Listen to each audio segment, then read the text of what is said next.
नमस्कार, स्वागत है आपका राज्यसभा टीवी में। आपके साथ मैं हूं अभिलाषा पाठक। आइए शुरुआत करते हैं इस वक्त की हेडलाइंस के साथ। राज्यों के ठोस प्रयासों से हासिल होगा 2024 तक भारत $5 ट्रिलियन की अर्थव्यवस्था बनाने का लक्ष्य। नीति आयोग की संचालन परिषद की 5वीं बैठक में प्रधानमंत्री का संबोधन। कहा, गरीबी, बेरोजगारी, सूखा, बाढ़, प्रदूषण, भ्रष्टाचार और हिंसा के खिलाफ साथ काम करने का समय। राज्यों को आय और रोजगार बढ़ाने के लिए निर्यात प्रोत्साहन पर दिया जोर।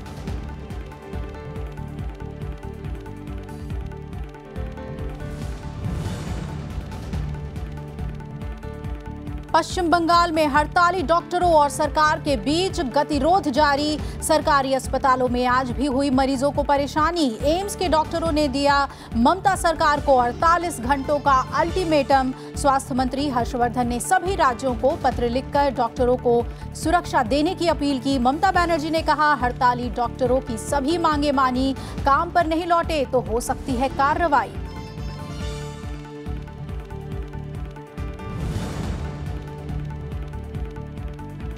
गृह मंत्रालय ने पश्चिम बंगाल सरकार से डॉक्टरों की हड़ताल को लेकर किया जवाब तलब। राजनीतिक हिंसा को लेकर भी मांगी रिपोर्ट। पूछा, हिंसा रोकने और दोषियों को सजा दिलाने के लिए क्या कदम उठाए गए। गृह मंत्रालय ने एडवाइजरी भी जारी की।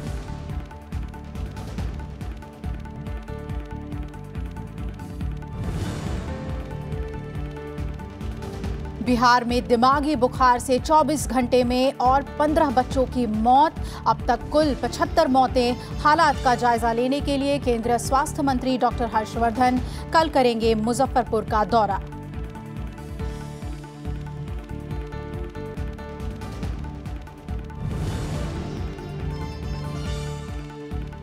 और चुनाव आयोग ने बिहार, ओडिशा और गुजरात से राज्यसभा की 6 सीटों के लिए उपचुनाव के कार्यक्रम का किया ऐलान। 18 जून को जारी होगी अधिसूचना। 25 जून तक नामांकन और 5 जुलाई को होगा मतदान।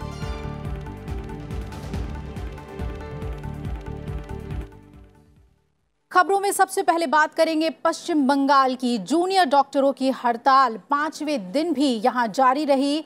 इसे लेकर डॉक्टरों और राज्य सरकार के खिलाफ गतिरोध बना हुआ है। पश्चिम बंगाल में अब तक 300 से ज्यादा डॉक्टरों ने इस्तीफा दे दिया है। हड़ताल के चलते कई सरकारी अस्पतालों में आज भी मरीजों को खासी दिक्कतों का सामना करना पड़ा। हालांकि इमरजेंसी और आईसीयू का कामकाज सुचारू रहा और इस बीच स्वास्थ्य मंत्रालय भी हड़ताल को खत्म करने के लिए हर संभव हल निकालने की कोशिश में लगा हुआ है। स्वास्थ्य मंत्री हर्षवर्धन ने सभी राज्यों और केंद्र शासित प्रदेशों के मुख्यमंत्रियों को पत्र लिखकर डॉक्टरों पर होने वाले हमलों के खिलाफ सख्त कदम उठाने की बात कही है। वहीं एम्स के सभी रेजिडेंट डॉक्टर काम पर लौट गए हैं, लेकिन उन्होंने 48 घंटों का अल्टीमेटम दिया। साथ ही पश्चिम बंगाल की मुख्यमंत्री ममता बनर्जी को राज्य में हड़ताल कर रहे डॉक्टरों से मुलाकात करके उनकी मांगों को पूरा करने को कहा है। अगर ऐसा नहीं होता तो उन्होंने अनिश्चितकालीन हड़ताल पर जाने की चेतावनी दी है।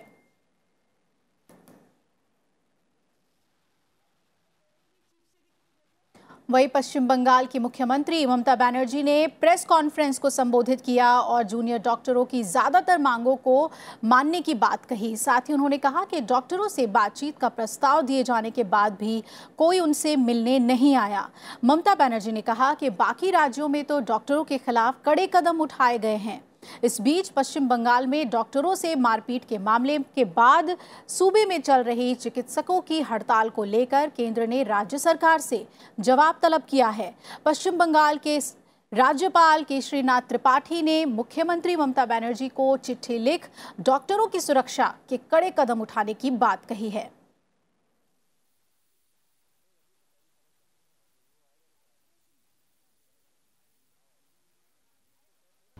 Whatever is their demand, we have accepted all the demands.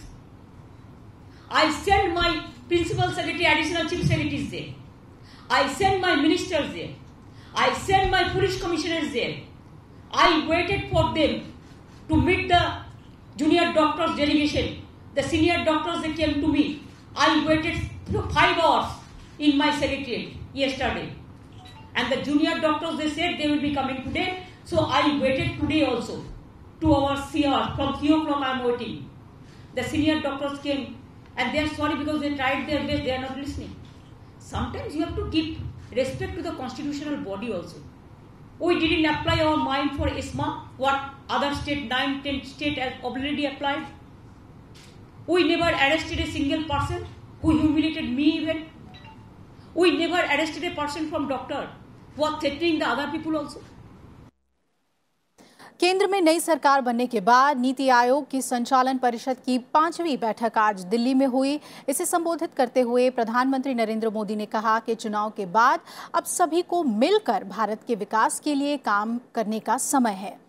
उन्होंने कहा कि केंद्र और राज्यों को गरीबी, बेरोजगारी, सूखे, बाढ़, प्रदूषण, भ्रष्टाचार और हिंसा के खिलाफ सामूहिक लड़ाई लड़ना जरूरी है।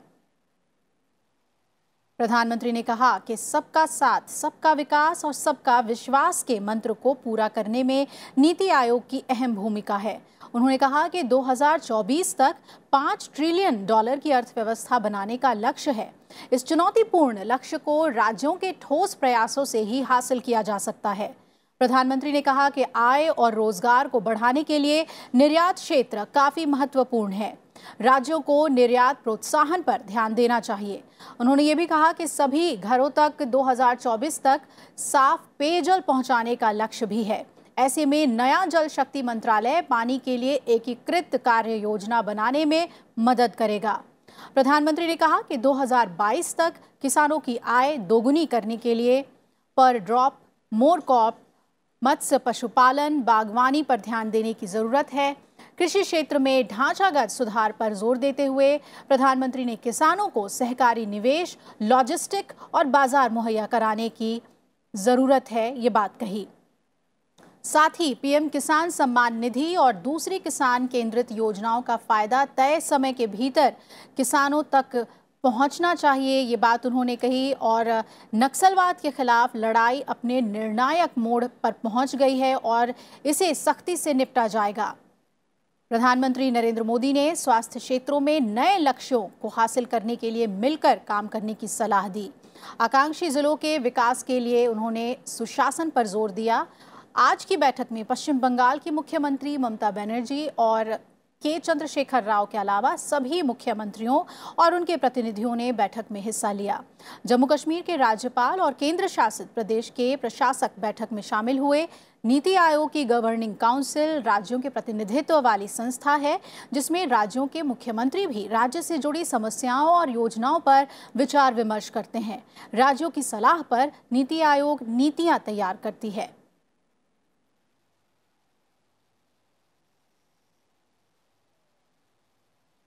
और इस पर ज्यादा जानकारी लेते हैं, मेरे सहयोगी पंचानन मिश्रा जुड़ रहे हैं इस खबर पे। पंचानन, क्या कुछ अहम बातें रही नीति आयोग में? जितने भी राज्य आए, किन बातों पर खास तौर पर जोर रहा? अभिलाषा, देखिए, नीति आयोग की ये इस एनडीए 2 की सरकार में गवर्निंग काउंसिल की पहली बैठक थी। गवर्निंग काउंसिल का स्ट्रक्चर कुछ इस तरह से है कि सभी राज्य और केंद्र शासित प्रदेश इसमें होते हैं। साथ ही नीति आयोग के अधिकारियों के साथ केंद्रीय मंत्री होते हैं, प्रधानमंत्री इसके पदेन जो है वो अध्यक्ष होते हैं। तो इसमें कुल मिलाकर राज्यों के साथ मिलकर देश के विकास की जो गति है उसके लिए नीतियों पर बातचीत हुई। प्रधानमंत्री नरेंद्र मोदी ने इसमें उद्घाटन भाषण उनका रहा और उन्होंने सबसे पहली बात जो कही कि 2024 तक देश की जो अर्थव्यवस्था है उसकी इकोनॉमी को $5 ट्रिलियन की इकोनॉमी बनाना है। ये लक्ष्य सभी का मिलकर है, सामूहिक है और बिना राज्यों के इसको हासिल करना बहुत मुश्किल है। तो राज्यों से उन्होंने आह्वान किया कि नीतियों का जो क्रियान्वयन है वो इस तरह से होना चाहिए, चाहे वो किसानों के लिए हो, चाहे वर्षा जल संरक्षण का नियम हो के लिए नीतियां हो, और चाहे देश का एक्सपोर्ट बढ़ाने की बात हो। और किसानों का जो उत्पाद है उसके लिए बाजार जो तलाशना है उसकी भी नए बाजारों के ऊपर भी बात हो रही है कि किसानों के लिए जो सिर्फ जो उसका इनकम है उसको डबल करने से काम नहीं चलेगा। उनका जो उत्पाद है अगर जब तक उसकी सही बिक्री नहीं होगी, ये जो उनका इनकम है वो डबल नहीं हो सकती। तो इसका मतलब है कि जो 5 एजेंडे तय किए गए थे इस नीति आयोग की बैठक के पहले, किसानों से लेकर बाजार तलाशने से लेकर वर्षा जल संचयन और साथ ही नक्सलवाद जो पीड़ित इलाके हैं उनमें किस तरह से विकास किया जाए, उन्हीं मुद्दों के आसपास ये सारी बैठक रही। राज्यों के मुख्यमंत्रियों ने भी इसमें अपना प्रेजेंटेशन दिया, उन्होंने अपनी बात रखी। कुछ मुख्यमंत्रियों ने विशेष राज्य की भी जरूरत बताई, उनकी बात भी सुनी गई। तो कुल मिलाकर नीति आयोग का जो काम होता है एक समन्वय की तरह काम होता है, और उसके बाद जो नीतियों में परिवर्तन करना है, नई नीतियां बनाना है, वो केंद्र और राज्य मिलकर तय करते हैं। जो इसका क्लोजिंग रिमार्क है वो भी प्रधानमंत्री ने किया, क्योंकि वो इसके पदेन अध्यक्ष होते हैं। तो कुल मिलाकर एक आगे बढ़ने की दिशा में प्रधानमंत्री ने एक बात कही और ये कहा कि अगर देश का एक्सपोर्ट बढ़ाना है तो राज्यों की उसमें भागीदारी होनी चाहिए, क्योंकि एक्सपोर्ट में जो कमी है उसमें बढ़त लाना जरूरी है। तो ये कुल मिलाकर ये अहम बातें रही और अब हमको देखना होगा किस तरह से ये योजनाओं में कार्यान्वित होती है। बिल्कुल, बहुत बहुत शुक्रिया पंचानन, विस्तार से हमें बैठक की जो खास बातें रही वो बताने के लिए। तो कुल मिलाकर सभी राज्यों का आह्वान प्रधानमंत्री ने किया है कि देश को आगे बढ़ने के लिए राज्यों का आगे आना बेहद जरूरी है। बात कर लेते हैं एक बार फिर से पश्चिम बंगाल से जुड़ी हुई। कृषि मंत्रालय ने ममता सरकार से 2016 से 2019 के बीच हुई राजनीतिक हिंसा को लेकर भी रिपोर्ट मांगी है। केंद्र ने ममता सरकार से पूछा है कि आखिर डॉक्टरों की हड़ताल खत्म कराने और राजनीतिक हिंसा पर लगाम कसने के लिए उन्होंने अब तक क्या कदम उठाए। केंद्रीय गृह मंत्रालय ने ममता सरकार से अब तक राजनीतिक हिंसा को रोकने, उसकी जांच और दोषियों को सजा दिलाने के लिए क्या कुछ कदम उठाए गए हैं, इस संबंध में एक रिपोर्ट देने को कहा है। गृह मंत्रालय ने कहा कि पिछले कुछ वर्षों में लगातार हो रही हिंसा गंभीर चिंता का विषय है। साथ ही गृह मंत्रालय ने राज्य सरकार को एडवाइजरी भी जारी कर दी है।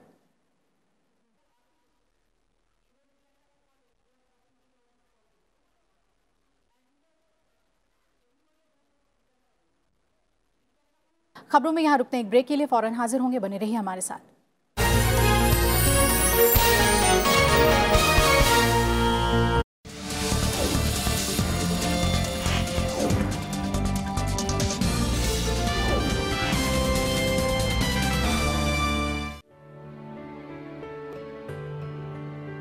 An interim budget is usually presented by a government in the final year of its tenure.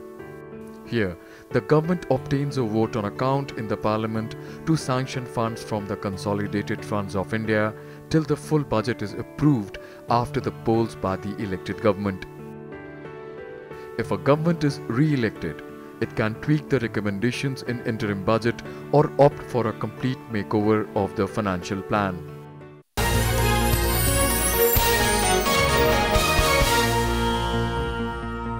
Break के बाद स्वागत है आपका। बिहार के मुजफ्फरपुर जिले में दिमागी बुखार की चपेट में आने से 24 घंटे के भीतर 15 और बच्चों की मौत हो गई है। पूरे बिहार में अब तक इस बीमारी से मरने वाले बच्चों की तादाद बढ़कर 75 हो गई है। इस बीच हालात की समीक्षा करने के लिए केंद्रीय स्वास्थ्य मंत्री डॉक्टर हर्षवर्धन कल मुजफ्फरपुर जाएंगे। इस बीमारी का सर्वाधिक असर मुजफ्फरपुर जिले में हुआ है। सभी बच्चे हाइपोग्लिसेमिया के शिकार हैं। ये ऐसी स्थिति है जिसमें ब्लड शुगर का स्तर बहुत घट जाता है और इलेक्ट्रोलाइट असंतुलित हो जाते हैं। बिहार के स्वास्थ्य मंत्री मंगल पांडे ने चिकित्सकों और अधिकारियों के साथ कल बैठक के बाद कहा कि 6 और एम्बुलेंस उपलब्ध कराई जाएंगी और 100 बेड वाले नए वार्ड का संचालन जल्द से जल्द शुरू कर दिया जाएगा। केंद्र सरकार लगातार बिहार के हालात पर नजर बनाए हुए है। केंद्रीय स्वास्थ्य मंत्री हर्षवर्धन ने राज्य सरकार को हर मुमकिन मदद देने का भरोसा दिया है। भारत सरकार ने अपने मैं समझता हूँ आधा दर्जन से ज़्यादा एक्सपर्ट डॉक्टर्स, सीनियर लोगों को तुरंत बिहार के अंदर रवाना कर दिया था। वो सारे उन अस्पतालों में, उन सब स्थानों पर जहाँ ये बीमारी बच्चों को तकलीफ़ दे रही है वहाँ पर गए हैं, वहाँ पर अभी भी हैं। वहाँ से वो सारी वहाँ की सरकार को भी एडवाइज़ कर रहे हैं, वहाँ से हमें भी फीडबैक्स दे रहे हैं। और इसके साथ साथ पिछले 5 दिन में मैं 2 बार बिहार के स्वास्थ्य मंत्री के साथ मीटिंग कर चुका हूँ। इस रविवार को भी किया, कल भी किया। और इस मीटिंग के अंदर सारी सिचुएशन को बराबर हम लोग विश्लेषण कर रहे हैं। दिल्ली से लेकर बिहार तक की सरकार, हमारे आदरणीय प्रधानमंत्री जी, हमारे भारत सरकार के स्वास्थ्य मंत्री जी, बिहार के माननीय मुख्यमंत्री जी और स्वास्थ्य मंत्री जी और पूरा जिला प्रशासन की सारी मेडिकल टीम से लेकर जिला प्रशासन की पूरी इकाई बड़ी तत्परता से लगकर इस गंभीर बीमारी से बचाव के लिए और आगे के रोकथाम के लिए लगे हैं। अभी तक 69 बच्चे यहाँ से डिस्चार्ज भी हुए हैं। यह एक मेडिकल साइंस की एक सफलता, हम पूर्ण सफलता की बात नहीं करते हैं। विदेश मंत्री एस जयशंकर तजाकिस्तान के दुशांबे में चल रहे conference of interaction and confidence building measures in Asia यानी CICA के 5वें शिखर सम्मेलन में शिरकत कर रहे हैं। 5वें CICA शिखर सम्मेलन का विषय एक सुरक्षित और अधिक समृद्ध क्षेत्र के लिए साझा दृष्टिकोण है। सम्मेलन में विदेश मंत्री एस जयशंकर ने आतंकवाद को शांति और विकास के लिए खतरा बताते हुए इसके खिलाफ साझा कार्रवाई पर जोर दिया। CICA has always shown a strong commitment to combat terrorism and extremism and adopt a comprehensive strategy to combat them. Early finalization of the Comprehensive Convention on International Terrorism proposed by India is today even more essential, and we seek your support. In Afghanistan, we have supported a national peace and reconciliation process which is Afghan-led and Afghan-owned. विदेश मंत्री S Jaishankar ने कहा कि regional connectivity व्यापार और विकास के लिए ज़रूरी है, लेकिन इन प्रोजेक्ट के दौरान संप्रभुता का ध्यान रखा जाना चाहिए। उन्होंने नवीकरणीय ऊर्जा को बढ़ावा देने के लिए इंटरनेशनल सोलर अलायंस से जुड़ने का सुझाव दिया। एशिया में सहयोग बढ़ाने और शांति, सुरक्षा और स्थिरता को बढ़ावा देने के लिए CICA एक एशियाई देशों का मंच है। CICA की स्थापना 14 सितंबर 1999 में की गई थी। इसके 27 सदस्य देश हैं। Regional connectivity initiatives that are inclusive, sustainable, transparent, and respect the principles of sovereignty and territorial integrity can boost trade and play a pivotal role in bringing prosperity and development to the region. The lack of energy security has emerged as another key developmental challenge. India has supported a better dialogue between consumers and producers for a stable energy market and for promoting energy efficiency and renewable energy. Our initiative of International Solar Alliance has received overwhelming support. 74 countries have today signed the framework agreement. तो CICA शिखर सम्मेलन से इतर विदेश मंत्री की कई द्विपक्षीय बैठकों का कार्यक्रम है। आज विदेश मंत्री ने तजाकिस्तान के राष्ट्रपति इमोमाली रहमान से मुलाकात की। इससे पहले विदेश मंत्री ने कल बांग्लादेश के विदेश मंत्री अब्दुल मोमेन और बहरीन के विदेश मंत्री शेख खालिद बिन अहमद बिन मोहम्मद अल खलीफा से मुलाकात की थी। अपने दूसरे कार्यकाल में प्रधानमंत्री नरेंद्र मोदी 30 जून को 11 बजे लोगों से एक बार फिर मन की बात करेंगे। मन की बात कार्यक्रम के अगले संस्करण के लिए प्रधानमंत्री ने लोगों से इसके विषय को लेकर सुझाव मांगा है। आप नमो ऐप और MyGov ओपन फोरम के अलावा 1800117800 नंबर पर अपने विचार और सुझाव दे सकते हैं। ट्वीट कर प्रधानमंत्री ने कहा कि वो और देशवासी एक बार फिर रेडियो के माध्यम से मिलकर 130 करोड़ भारतीयों की सामूहिक शक्ति का प्रदर्शन करते हुए सकारात्मकता और उत्साह साझा करेंगे।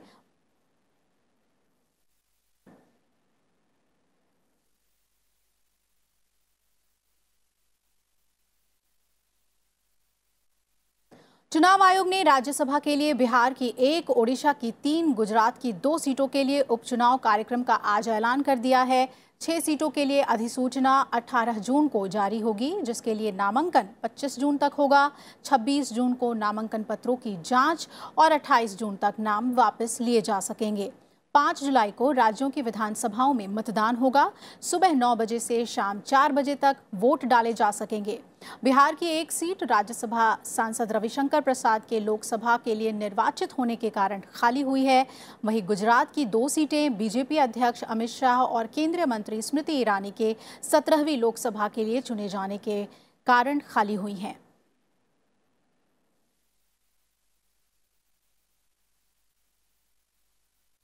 सत्रहवीं लोकसभा के पहले सत्र की शुरुआत सोमवार से हो रही है और सत्र से पहले सरकार ने रविवार को सर्वदलीय बैठक बुलाई। साथ ही संसदीय दल की कार्यकारी समिति और एनडीए की भी बैठक होगी। 17 जून को 17वीं लोकसभा के सत्र की शुरुआत होगी और इस दिन स्पीकर नए सदस्यों को शपथ दिलाएंगे। 17वीं लोकसभा के लिए बीजेपी सांसद डॉक्टर वीरेंद्र कुमार को प्रोटेम स्पीकर चुना गया है। उन्हें सोमवार को राष्ट्रपति सबसे पहले शपथ दिलाएंगे। इसके बाद नए अध्यक्ष के चुनाव तक सदन की कार्यवाही को सुचारू रूप से संचालित करने की जिम्मेदारी भी प्रोटेम अध्यक्ष की होती है। 19 जून को नए लोकसभा अध्यक्ष का चुनाव होगा। 20 जून को राष्ट्रपति संसद के संयुक्त सत्र को संबोधित करेंगे और इस दिन से राज्यसभा की कार्यवाही शुरू हो जाएगी। 5 जुलाई को बजट पेश किया जाएगा। संसद का ये पहला सत्र 17 जून से लेकर 26 जुलाई तक चलेगा।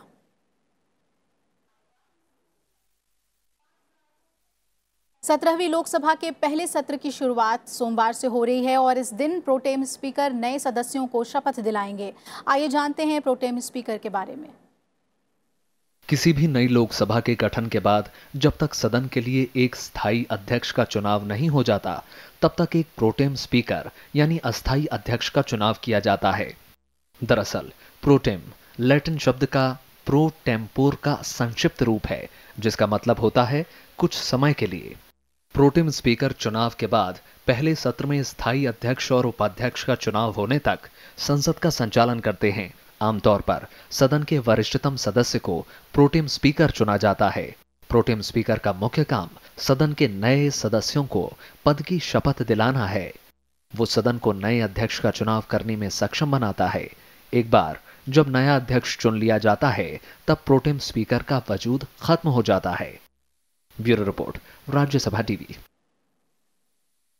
तो 17वीं लोकसभा का पहला सत्र सोमवार से शुरू हो रहा है। मोदी सरकार अपने दूसरे कार्यकाल में उन विधेयकों को भी सदन में दोबारा पारित कराने की कोशिश करेगी जो 16वीं लोकसभा के भंग होने के साथ ही लैप्स हो गए। आइए एक नजर डालते हैं उन विधेयकों पर जो राज्यसभा में लंबित हैं और वो कौन कौन से विधेयक हैं जो 16वीं लोकसभा भंग होने के कारण लैप्स हो गए। संसद में 16वीं लोकसभा के आखिरी सत्र और राज्यसभा के 248वें सत्र के आखिर तक कुल 79 विधेयक लंबित थे। 25 मई 2019 को 16वीं लोकसभा भंग होने के साथ संविधान के अनुच्छेद 107(5) के तहत कुल 46 विधेयक लैप्स हो गए, जिसमें 24 लोकसभा के और 22 राज्यसभा के थे, जबकि 15वीं लोकसभा के दौरान 48 विधेयक लैप्स हुए थे। फिलहाल राज्यसभा में 33 लंबित विधेयकों में से 19 पर स्थायी समितियां रिपोर्ट दे चुकी हैं।